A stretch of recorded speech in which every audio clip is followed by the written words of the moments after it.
नमस्कार दोस्तों। Provisions of emergency in Indian constitution की अगली सीरीज़ में हम आपके लिए आज लेकर के आए हैं आर्टिकल 356 के ऊपर एजुकेशनल वीडियो। ये वीडियो आपको imposition of president rule in states के बारे में जानकारी प्रोवाइड करेगा, जो कि UPSC, state PCS, competitive exams और जनरल नॉलेज के लिए बहुत ही ज़्यादा इंपॉर्टेंट है। जो भी स्टूडेंट्स गवर्नमेंट जॉब के एस्पायरेंट्स हैं, उन लोगों के लिए ये टॉपिक बहुत ही ज़्यादा इंपॉर्टेंट है। सो लेट अस सी हम क्या कवर करने वाले हैं। तो जो objective of the session is to understand what is article 356, किस ग्राउंड के ऊपर आर्टिकल 356 को इम्पोज किया जा सकता है, क्या प्रोविजंस हैं हमारे इंडियन कॉन्स्टिट्यूशन के अंदर रिगार्डिंग आर्टिकल 356, कितने ड्यूरेशन के लिए आर्टिकल 356 को इम्पोज करते हैं और उसका जो प्रोसेस है अप्रूवल का वो क्या है, किस तरीके से प्रेसिडेंट रूल को रिवोक किया जा सकता है, मिस यूज़ ऑफ आर्टिकल 356 जो कि हमारे देश में हुए वो कैसे हुए, क्या क्रिटिसिज्म है प्रेसिडेंट रूल का, सुप्रीम कोर्ट का क्या जजमेंट है, और some common question and answers related with the normal understanding of Article 356. So let us start with what is Article 356.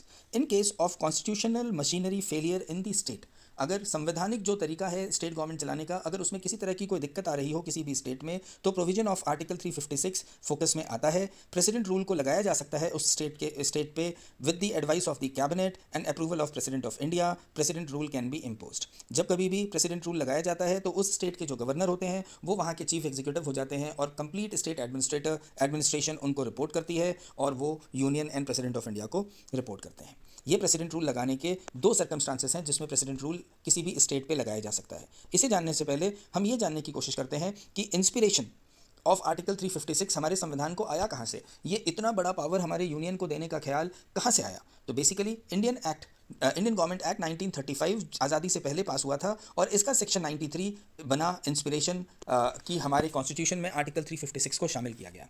और साथ ही साथ ये एक ऐसा पावर है, एक ऐसा यूनिक पावर है जो कि सिर्फ दो ही देशों में यूनियन गवर्नमेंट के पास है, एक इंडिया और एक पाकिस्तान। इसके अलावा किसी भी मेजर डेमोक्रेसी में स्टेट गवर्नमेंट को बर्खास्त करने के राइट्स यूनियन गवर्नमेंट के पास नहीं है। So basis of declaration of president rule under article 355 central government की रिस्पॉन्सिबिलिटी है कि वो ये देखे कि स्टेट गवर्नमेंट कॉन्स्टिट्यूशनल फ्रेमवर्क के अंदर रहते हुए अपने काम को कर रही है, और अगर वो नहीं कर रही है तो सेंट्रल गवर्नमेंट के पास पावर है कि वो 356 इम्पोज करते हुए आर्टिकल स्टेट एडमिनिस्ट्रेशन को अपने कंट्रोल में ले सकती है। उसके लिए बिलो दो सर्कमस्टांसेस में ही आर्टिकल 356 का इस्तेमाल किया जा सकता है। पहला, जब प्रेसिडेंट ऑफ इंडिया कन्विंस्ड हो कि स्टेट गवर्नमेंट अपनी ड्यूटीज़ को सही ढंग से नहीं निभा पा रही है एज़ पर इंडियन कॉन्स्टिट्यूशन, और वो ये डिसाइड करें कि आर्टिकल 356 लगा करके प्रेसिडेंट रूल लगाया जा सकता है। किसी भी तरह के रिकमेंडेशन स्टेट गवर्नर का या कैबिनेट का रिकमेंडेशन मैंडेटरी नहीं है। अगर चाहें तो प्रेसिडेंट ऑफ इंडिया अपनी खुद की रिपोर्ट के बेस पर भी ये काम कर सकते हैं।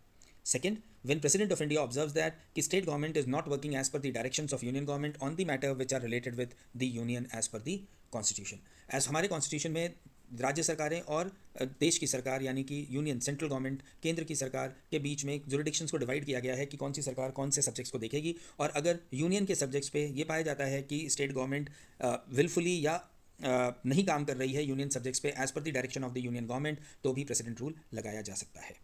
प्रोविजंस ऑफ आर्टिकल 356 हमने इससे पहले वाले वीडियो में आर्टिकल 352 के बारे में जाना था, नेशनल इमरजेंसी के बारे में जाना था, जो कि पूरे देश पे लगाई जाती है। सिमिलरली आर्टिकल 365, अगर कोई भी वायलेशन होता है बाय द स्टेट गवर्नमेंट तो प्रेसिडेंट ऑफ इंडिया में declare state emergency under article 356। क्या है ये आर्टिकल 365? आर्टिकल 365 जो है वो ये है कि यूनियन गवर्नमेंट के जो जुरिडिक्शन है, अगर उस जुरिडिक्शन में स्टेट गवर्नमेंट यूनियन गवर्नमेंट को फॉलो नहीं करती और उनके इंस्ट्रक्शंस पे नहीं चलती तो 365 का वायलेशन माना जाता है और 356 को प्रेसिडेंट रूल लगाया जा सकता है under article 356। Once article 356 is proclaimed, cabinet is dissolved, state legislature either suspend कर दिए जाते हैं या डिसॉल्व कर दिए जाते हैं। प्रेसिडेंट रूल जैसे ही लगता है स्टेट एडमिनिस्ट्रेशन यूनियन के पास आ जाता है वाया द गवर्नर, और गवर्नर उस स्टेट के हेड हो जाते हैं। President rule must be approved by both the houses of parliament, और एक बार अगर प्रेसिडेंट रूल लगाया जाता है तो वो 6 महीने के लिए लगाया जाता है और उसे हर बार 6 महीने के लिए एक्सटेंड किया जा सकता है for a total tenure of 3 years. तो ये तो थे प्रोविजंस। अब हम ये जानते हैं कि अप्रूवल मैट्रिक्स क्या है। जैसा कि हमने बताया कि प्रेसिडेंट रूल अगर लगाया जाता है तो कैबिनेट के रिकमेंडेशन और प्रेसिडेंट के अप्रूवल पे लगाया जाता है, तो फिर इसका approval matrix, parliamentary approval matrix क्या है। जब कभी भी प्रेसिडेंट रूल लगाया जाता है तो प्रेसिडेंट रूल को अप्रूव होना मैंडेटरी है by both the houses of parliament. Article 356 में जो इमरजेंसी स्टेट इमरजेंसी लगाई जाती है उसे 2 महीने के अंदर from the declaration of emergency 2 महीने के अंदर अंदर दोनों ही हाउसेस से पास कराना मैंडेटरी होता है। एक बार जो प्रेसिडेंट रूल लगाया जाता है वो 6 महीने के लिए लगाया जाता है और जिसे एक्सटेंड किया जा सकता है by every 6 months and for a maximum tenure of 3 years. जब कभी भी इमरजेंसी लगाई जाती है तो ये कोई ज़रूरी नहीं है कि उस वक्त लोकसभा एक्टिव हो। तो इसलिए जब कभी भी अगर इस तरह की इमरजेंसी लगाई गई और मान लीजिए उस वक्त लोकसभा एक्टिव ना हो, लोकसभा उस वक्त स्थगित हो, तो उस टाइम पर जैसे ही लोकसभा का दोबारा से रिकॉन्स्टिट्यूशन होता है, with in 30 days of the reconstitution bill को लोकसभा और राज्यसभा में ऑथराइज करना ज़रूरी है, तभी ये प्रेसिडेंट रूल एक्टिव रह सकता है। अप्रूवल मैट्रिक्स में सिंपल मेजॉरिटी की जरूरत पड़ती है। हालांकि हमने डिस्कस किया था various types of majority required to pass a bill in our previous video can central government change Indian constitution में। अगर आप इस बारे में और अधिक जानना चाहते हैं कि सिंपल मेजॉरिटी या स्पेशल मेजॉरिटी क्या होती है, तो आई विल रिकमेंड आप हमारा वो वीडियो ज़रूर देखें। तो एक सिंपल मेजॉरिटी से जो भी मेंबर वहाँ पर प्रेजेंट हैं और वोट कर रहे हैं, एक सिंपल मेजॉरिटी से इस बिल को पास किया जा सकता है। President can revoke president rule any time. उनको किसी भी तरह का अप्रूवल या कंसेंट की पार्लियामेंट की ज़रूरत नहीं है, वो एक प्रोक्लेमेशन के द्वारा दोबारा से रिवोक कर सकते हैं प्रेसिडेंट रूल को। अमेंडमेंट 44 जो कि 1978 में लाया गया, वो इसलिए लाया गया ताकि जो मिसयूज़ हो रहे थे आर्टिकल 356 का, उसको रोका जा सके। और अमेंडमेंट 44 1978 का लिमिट करता है पार्लियामेंट के पावर्स को to extend state emergency beyond 1 year. जैसा कि अभी तक हमने देखा कि कितने साल तक लगाया जा सकता है, 3 साल के लिए। लेकिन जो अमेंडमेंट 44 सरकार लेकर के आई थी 1978 में, मुरारजी देसाई की जो सरकार थी after the national emergency of 1975 to 77, उन्होंने लेकर के आई पार्लियामेंट के पावर्स को रिस्ट्रिक्ट करने के लिए, लिमिट करने के लिए, कि वो स्टेट इमरजेंसी को 1 साल के बियॉन्ड ना ले जाएं। ले जा सकते हैं, लेकिन वो तभी ले जा सकते हैं जब बिलों में से कोई एक कंडीशन मीट हो रही हो, जैसे कि नेशनल इमरजेंसी इफेक्टिव हो, यानी देश में राष्ट्रीय आपातकाल लागू हो। तो अगर राष्ट्रीय आपातकाल लग रहा है तो स्टेट इमरजेंसी ऑटोमेटिकली लग जाती है। या जो इलेक्शन कमीशन ऑफ इंडिया है वो सर्टिफाई करे कि इस वक्त जिस स्टेट में इमरजेंसी लगी हुई है उस स्टेट में इलेक्शंस नहीं कराए जा सकते ड्यू टू एनी रीजंस, और वो रीज़न मेंशन करके वो सर्टिफाई करे कि ये इलेक्शंस नहीं हो सकते। तभी जो पार्लियामेंट है वो बियॉन्ड 1 ईयर स्टेट इमरजेंसी को एक्सटेंड कर सकती है। ये डिलिमिटेशन का जो क्लॉज है पार्लियामेंट के पावर्स का, ये अमेंडमेंट 44 में मुरारजी देसाई की गवर्नमेंट लेकर के आई थी ताकि आर्टिकल 356 के मिसयूज को कंट्रोल किया जा सके। Revocation of president rule. Revocation of president rule बहुत ही आसान है। प्रेसिडेंट एक गैजेट इशू करके रिवोक कर सकते हैं, उन्हें पार्लियामेंट के अप्रूवल की जरूरत नहीं होती। कई बार ये ऑटोमेटिकली भी रिवोक हो जाता है, जैसे कि अगर मान लीजिए किसी स्टेट में कोई सरकार गिर गई हो और फिर जो दूसरी कोई अपोजिशन पार्टी है वो बहुमत के नंबरों के साथ जाकर के स्टे क्लेम करे गवर्नर के पास, और गवर्नर उनके क्लेम को एक्सेप्ट कर लें और उन्हें सरकार बनाने का मौका प्रदान करें, तो ऑटोमेटिकली प्रेसिडेंट रूल हट जाता है। An announcement made in accordance with article 356(1) expires, अपने आप भी एक्सपायर हो सकता है अगर 2 महीने के अंदर पार्लियामेंट के दोनों हाउसेस ने इस बिल को पास नहीं किया है रिगार्डिंग द प्रेसिडेंट रूल, या फिर दोनों में से किसी भी एक हाउस ने या दोनों ही हाउसेस ने इस बिल को रिजेक्ट कर दिया है within the stipulated time. Pass ना हो पाना या रिजेक्ट होना, दोनों ही वजहों से भी रिवोकेशन ऑफ प्रेसिडेंट रूल हो जाता है।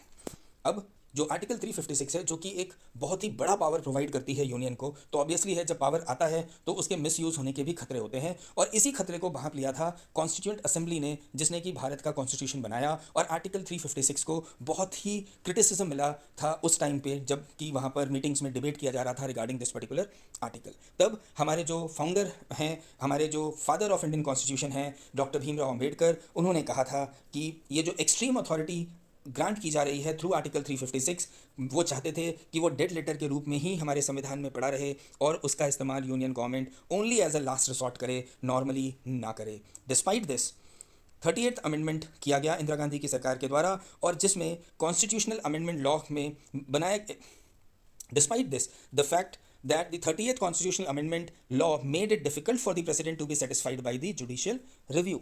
30th अमेंडमेंट एक्ट लेकर के आई इंदिरा गांधी की सरकार, जिसने कहा कि अगर कोई भी इमरजेंसी लगाई जाती है, स्टेट इमरजेंसी हो लगाई जाती है, तो उसमें जो जुडिशियल रिव्यू के पावर्स अवेलेबल हैं कोर्ट के पास, उससे सेटिस्फाई होने के लिए उससे प्रेसिडेंट ऑफ इंडिया सेटिस्फाई ना हो पाए, इस तरीके का एक कॉन्स्टिट्यूशनल अमेंडमेंट किया गया और रिस्ट्रिक्ट किया गया जुडिशरी को रिव्यू करने से। हालांकि बाद में जब मुरारजी देसाई जी की सरकार आई तो उन्होंने 44th अमेंडमेंट के थ्रू इस रिस्ट्रिक्शन को हटाया और दोबारा से कोर्ट को जुडिशियल रिव्यू के पावर्स प्रोवाइड किए।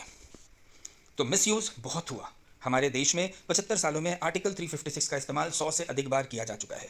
ये जो पावर, एडिशनल पावर दी गई है सेंट्रल गवर्नमेंट को, इस पावर का मिसयूज़ सबसे ज़्यादा हुआ है in the name of integrity, in the name of unity और in the name of law and order इसका इस्तेमाल किया गया है। 1966 से 1977 के बीच में इंदिरा गांधी की जो डिस्पेंसेशन थी, जो उनकी सरकार थी, उन्होंने आज अब तक 39 टाइम्स उन्होंने आर्टिकल 356 का इस्तेमाल किया और सरकारों को डिसमिस किया। सबसे ज़्यादा सरप्राइजिंग तो ये था कि सरकार तो डिसमिस किए जा सकते हैं because of lack of numbers और बिकॉज की पार्टी टूट गई वगैरह वगैरह, लेकिन प्राइम मिनिस्टर इंदिरा गांधी ने 27 बार मेजॉरिटी गवर्नमेंट्स को डिसमिस किया बाय यूजिंग आर्टिकल 356 और स्टेट एडमिनिस्ट्रेशन को अपने कंट्रोल में लिया। और ज़्यादातर टाइम जो ये मेजॉरिटी गवर्नमेंट्स इनको उन्होंने डिसमिस किया वो ज़्यादातर अपोजिशन की पार्टीज़ की गवर्नमेंट थी जो कि उनकी पॉलिटिकल पार्टी की नहीं थी। क्रिटिसिज्म ऑफ प्रेसिडेंट रूल, अभी तक हमने देखा कि प्रेसिडेंट रूल 356 के तहत कैसे लगाया जा सकता है, उसके अप्रूवल के प्रोसेसेस क्या हैं। हमने ये भी देखा कि उसे रिवोक कैसे कर सकते हैं, उसको किस तरीके से मिसयूज़ किया गया, 100 से ज़्यादा बार उसे इस्तेमाल में लाया गया 75 सालों के इतिहास में। और इंदिरा गांधी जी ने 11 साल 1966 से लेकर के 77 के बीच में 39 टाइम्स यानी अप्रॉक्सीमेटली 40% टाइम्स 356 के यूजेस को इंदिरा गांधी जी की सरकार ने किया। तो ऑब्वियस है जब किसी चीज़ का मिसयूज़ होता है तो उसका क्रिटिसिज्म होना स्वाभाविक है। तो जो बेसिकली दो बहुत ही मेजर क्रिटिसिज्म है इस पर्टिकुलर लॉ के, इस पर्टिकुलर डिस्पेंसेशन के, प्रेसिडेंट रूल के, और वो क्या है कि ज़्यादातर टाइम जब कभी भी प्रेसिडेंट रूल लगाया गया तो जो यूनियन गवर्नमेंट है उसने उस स्टेट पे लगाया जिस स्टेट में सरकार उनके अपोजिशन की है, उनके खुद की नहीं, खुद की पार्टी की सरकार नहीं है, वहाँ पर इसे लगाया गया। और कई बार अनजस्टिफाइड तरीक़ों से लगाया गया, जैसे कि किसी सरकार को मेजॉरिटी साबित करने का मौका ना देना।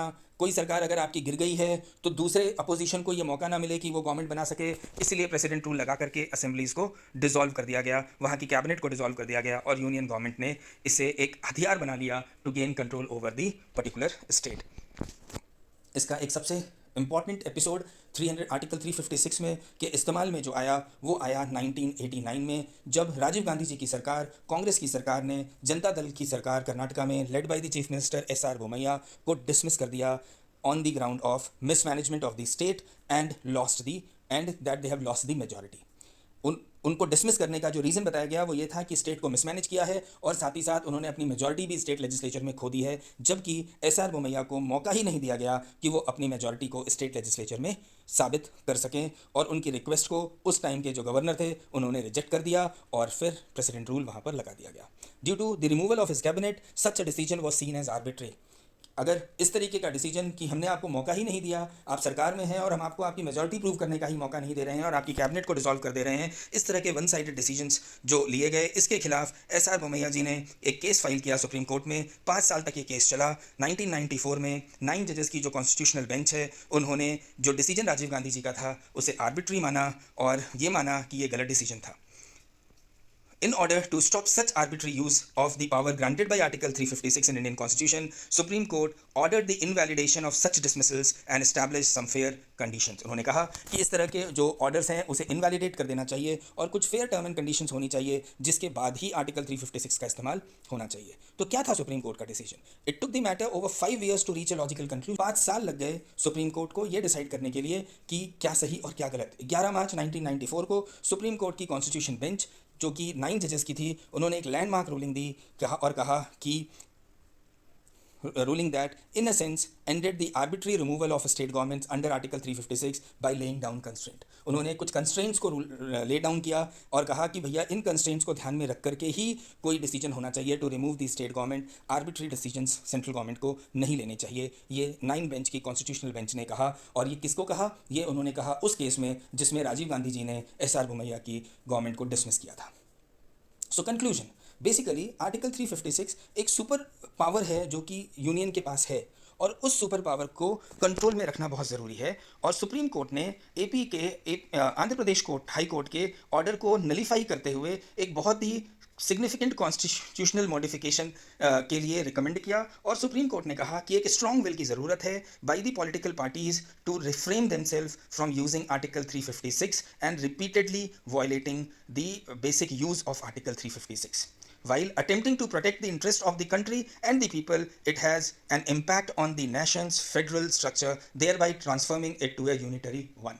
ये कहता है सुप्रीम कोर्ट ने कहा कि अगर आर्टिकल 356 के मिसयूज को बंद नहीं किया जाएगा तो जो हमारा फेडरल सिस्टम है वो एक यूनिटरी सिस्टम बन जाएगा और यूनियन के पास ही सारे पावर्स रह जाएंगे और स्टेट गवर्नमेंट के पास पावर्स खत्म हो जाएंगे। Although it has been often sought to justify suspending fundamental rights, we believe that they are the most fundamentals to the very existence of the population of democracy। Although जब कभी emergency लगती है तो fundamental rights को suspend कर दिया जाता है और suspending fundamental rights is not good for democracy, इसलिए use of article 356 should be done judiciously by the union government. ये हमारा कंक्लूजन है और हम चाहते हैं कि आने वाले सालों में कोई भी यूनियन गवर्नमेंट हो, किसी भी स्टेट गवर्नमेंट को बर्खास्त करने से पहले ये इंश्योर ज़रूर कर ले कि ये डिसीजन आर्बिट्री ना हो, पॉलिटिकल विल की वजह से ना लिया जा रहा हो, बल्कि ये एडमिनिस्ट्रेटिवली रिक्वायर्ड डिसीजन हो तभी लिया जाए, अन्यथा नहीं लिया जाए। So now let us move to some very common questions जो कि हमारे डे टू डे फंक्शनिंग में कई बार हमारे से पूछे जाते हैं या हम इन्हें इनकाउंटर करते हैं। तो let us go through some important common questions. सबसे पहला जो सवाल आता है हमारे मन में कि आर्टिकल 356 है क्या। तो just to recap you, article 356 एक ऐसा प्रोविजन है हमारे कॉन्स्टिट्यूशन में जो कि यूनियन गवर्नमेंट को एक सुपर पावर प्रोवाइड करता है against the state administration, state government. और वो ये पावर है कि अगर यूनियन गवर्नमेंट चाहे तो स्टेट गवर्नमेंट को बर्खास्त कर सकती है और उसके एडमिनिस्ट्रेशन को वाया गवर्नर अपने कंट्रोल में ले सकती है by imposing article 356। Can article 356 be challenged in the court? Yes, it can be challenged in the court. This is the beauty of India कि गवर्नमेंट डिसीजंस, प्रेसिडेंट रूल, इन सबको भी challenge किया जा सकता है कोर्ट के अंदर। What is the maximum tenure until which state emergency can be imposed? जैसा कि हमने देखा 3 साल का मैक्सिमम टेन्योर होता है जिसमें इमरजेंसी लगाई जा सकती है। एक बार जब इमरजेंसी लगाई जाती है तो वो 6 महीने के लिए लगाई जा सकती है और उसे हर बार 6 महीने के लिए एक्सटेंड किया जा सकता है, maximum for a period of 3 years। However after amendment 44 now अगर कोई सरकार बियॉन्ड 1 year इसे आगे एक्सटेंड करना चाहती है तो वो तभी कर सकती है जब या तो देश में नेशनल इमरजेंसी लगी हुई हो या फिर इलेक्शन कमीशन सर्टिफाई करे कि जिस स्टेट में स्टेट इमरजेंसी लगी है वहाँ पर इस वक्त इलेक्शंस नहीं कराए जा सकते। So the maximum tenure is 3 years। How state emergency can be revoked? Very simple. जिस तरीके से प्रेसिडेंट गजट इशू करके स्टेट इमरजेंसी लगाते हैं, ठीक उसी तरीके से वो एक और गैजेट इशू करके स्टेट इमरजेंसी को रिवोक कर सकते हैं। उसके लिए उन्हें किसी भी तरह के पार्लियामेंट्री कंसेंट की ज़रूरत नहीं है। When was the first time Article 356 was used? It was used in 1959 to dismiss the democratic elected government of Kerala Communist Party की गवर्नमेंट को डिसमिस करने के लिए इसका इस्तेमाल किया गया था। हालांकि इससे पहले स्टेट ऑफ पटियाला में भी इसका इस्तेमाल हुआ था, लेकिन जो कॉमनली जाना जाता है वो है कम्युनिस्ट गवर्नमेंट का dismissal in 1959। Can Supreme Court overrule precedent rule?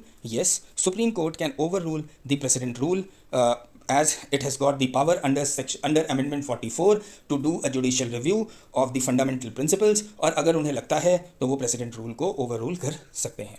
What happens after precedent rule is imposed? President rule अगर किसी स्टेट में लगता है तो क्या होता है? वहाँ पे इमरजेंसी लगती है तो क्या होता है? ये कोई मिलिट्री कूप नहीं है, ये सिर्फ एक तरीका है जहाँ पर स्टेट एडमिनिस्ट्रेशन जो है, जो पहले की स्टेट लेजिस्लेचर को रिपोर्ट करती, अब वो स्टेट लेजिस्लेचर को रिपोर्ट करने की जगह वो रिपोर्ट करती है गवर्नर को। जो कैबिनेट होता है स्टेट का उसे डिसॉल्व कर दिया जाता है, असेंबली को या तो सस्पेंड कर दिया जाता है या फिर उसे डिसॉल्व कर दिया जाता है और governor becomes the main authority in the state जो कि रिपोर्ट करते हैं यूनियन को और प्रेसिडेंट ऑफ इंडिया को। सो the last but not the least, under whose prime ministership Article 356 was used maximum times?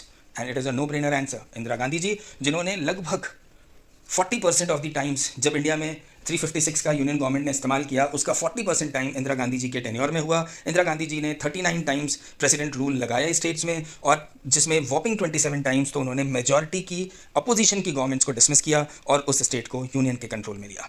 तो ये तो थे कुछ कॉमन क्वेश्चंस और उनके answers which are concerned with article 356।